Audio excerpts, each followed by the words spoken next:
Bonjour, je suis très heureux de vous retrouver pour cette homélie du 26e dimanche du temps ordinaire.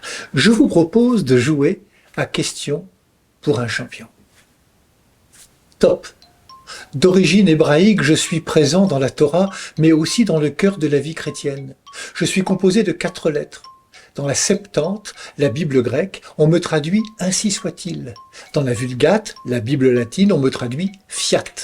Dans les évangiles, on me trouve sous le vocable « en vérité ». Je suis un mot familier de nos liturgies, je conclus les prières, les oraisons et les bénédictions, on me prononce à la réception de l'Eucharistie. Oui, vous avez raison. Amen. Ce petit mot n'a l'air de rien, mais c'est un mot qui dit tout. Et pour nous l'expliquer, Jésus raconte une parabole. Elle met en scène un vigneron et 2 fils appelés tous deux pour travailler à sa vigne. Ils sont donc invités. Ils sont invités à un choix qui oblige une réponse. Cette réponse, c'est l'amen de nos liturgies. Cet amen est une réponse qui met en cohérence le dire et le faire. Par sa question, le maître de la vigne invite ses fils à aller jusqu'au bout de l'amen, autrement dit, d'aller au fond de leur cœur pour répondre.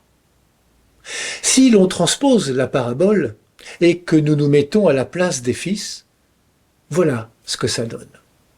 Le oui, l'amen enthousiaste du second fils qui finit par être un non, c'est un chrétien par réflexe, par conformisme. Il respecte scrupuleusement tous les commandements de Dieu et de l'Église. Du bout de ses lèvres, c'est un professionnel du oui, mais son cœur n'y est pas.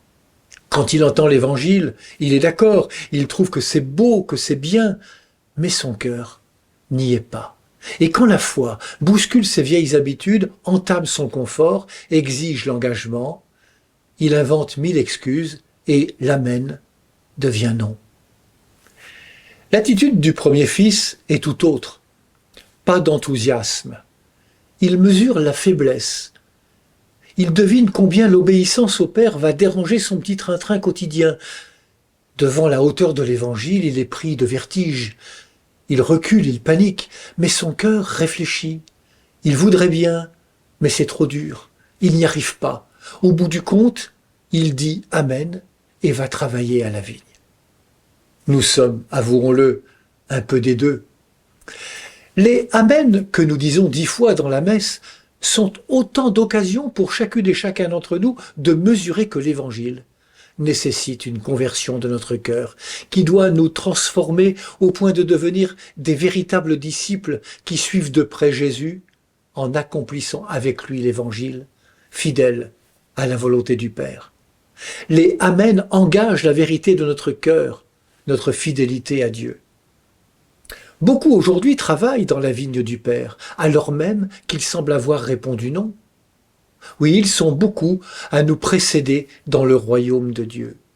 Que d'hommes, que de femmes, sans pratiquer une religion, sans clamer les grands mots d'amour et de charité, vivent avec une générosité qui transforme la vie. Aujourd'hui encore, on les rencontre là où on ne s'y attend pas. Car Dieu fait signe de tous côtés. Les paroles passent, le témoignage reste. Avec l'aide du Seigneur, de son soutien, essayons de vivre en enfants de l'Amen. Bon dimanche à toutes et à tous, prenez bien soin de vous et des autres.